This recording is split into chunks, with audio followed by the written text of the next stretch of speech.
Hello, my name is Carrie Brown and I'm with the Central Mississippi Regional Library System. Today I'm going to be reading to you chapters 5 and 6 of A to Z Mysteries.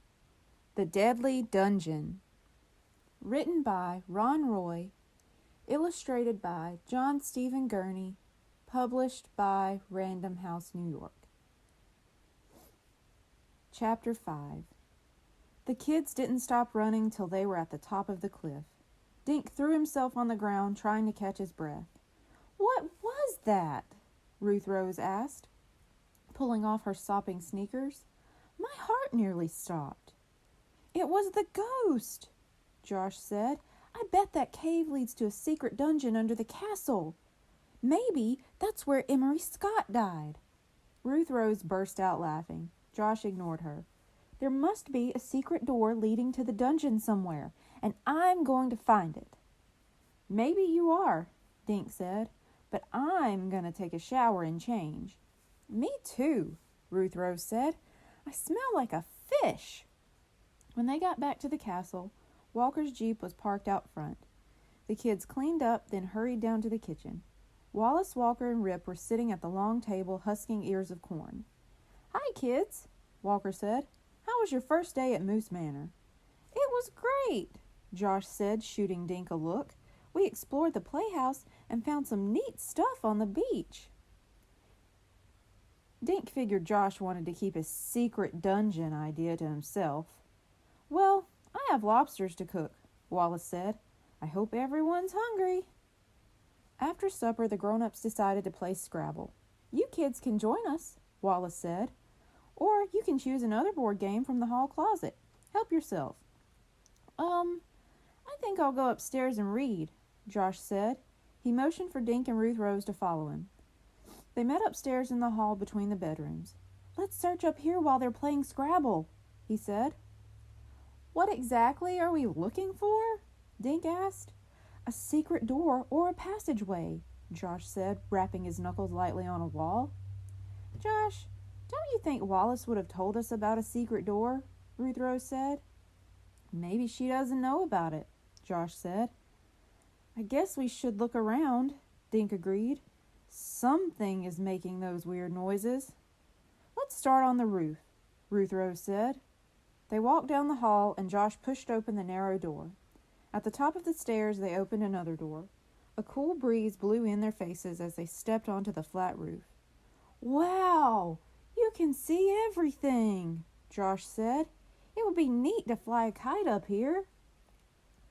Dink stood between two granite battlements that were taller than he was. He felt like a king looking over his land. "There's nothing up here," Josh said. "Okay," Dink said. "Let's look downstairs." The kids tromped back down to the hall. Ruth Rose walked to a room while Dink and Josh searched theirs. Dink started with the closet, but found only dust and an old tennis racket. He used the racket to poke behind the window curtains. A few spiders darted away, but nothing else.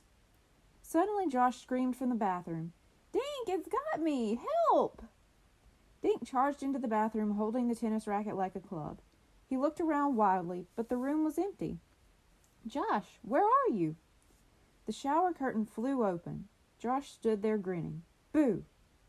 Dink shook his head. "You're so lame, Josh. It would serve you right if some ghost did get you." Josh climbed out of the tub. "Thought you didn't believe in ghosts, Dinkus." Dink just shook his head again. He crossed the hall and knocked on Ruth Rose's door. "Find anything?" he asked. She shook her head. "Nope." She and Dink searched the long hall. They looked behind the radiators and inside plant pots and one tall umbrella stand. Josh tapped on the walls, listening for hollow sounds. Finally, they gave up, sweaty and dusty. "I don't know where else to search," Dink said. "We didn't check out the downstairs rooms," Josh said. "We'll have to wait till tomorrow," Ruth Rose said, yawning. "I'm going to bed, and I hope I don't dream about ghosts, thanks to Josh Pinto." Josh grinned. "I read somewhere that ghosts eat girls with curls." "Just let one try," she said, then slammed her door. Dink and Josh climbed into bed. A few minutes later, they were both asleep. Dink woke suddenly, his heart thumping. He looked at the clock. It was midnight. Dink climbed out of bed and tiptoed to the window. He saw black trees against a blacker sky. Then he saw it. A ghostly light near the playhouse. Chapter 6. Dink gulped and felt goosebumps climbing his legs. Could it be Emery Scott's ghost? The light winked a few more times, then disappeared. Dink shivered, rubbing his eyes. When the light didn't return, he crawled back into bed. He yawned and closed his eyes, deciding that he had seen a firefly. But, just before falling off to sleep, Dink opened his eyes again. He had seen only one light moving out there in the darkness. Why would there be only one firefly in the woods? He thought about that until he fell asleep. Dink dreamed that he was in the cave again. It was pitch dark. Up ahead he heard a hideous scream, but this time the scream didn't stop. It just got louder. Suddenly bats were flying in his face, but these bats had feathers. Bright green feathers. Dink bolted upright in his bed. The blankets were twisted around his legs, and the alarm clock was buzzing. I'm not in a cave, Dink realized. I'm still in the castle. Relieved, he shut off the alarm. Josh, wake up, he said. Josh opened an eye. Why? Dink climbed out of bed. Walker's taking us lobstering, remember? He turned on the light and yanked Josh's covers off. Come on, let's go catch a lobster. Josh groaned, but he climbed out of bed. I hate lobsters. Dink laughed. You ate one last night. He pulled on yesterday's jeans and a warm sweater over his t-shirt. I'm going downstairs. Don't go back to bed. Dink crossed the hall and tapped on Ruth Rose's door. She was up and dressed in yellow from top to bottom.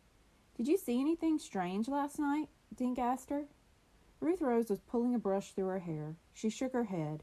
Well, I did. I'll tell you about it downstairs. There was a light on in the kitchen. Dink saw juice glasses, cereal bowls, and some muffins on the table. He was munching when Ruth Rose and Josh came in. Guys, I think someone was creeping around outside last night, Dink said. He told them about the light he'd seen in the woods. Josh grabbed a muffin and bit off half. Told you, he said, trying to grin and chew at the same time. It was Emery's ghost. Very funny, Josh, Ruth Rose said. Just then there was a thump in the mudroom and the kitchen door crashed open. Josh nearly fell out of his chair. Walker came in wearing tall rubber boots and a yellow slicker. Ready to go? He asked.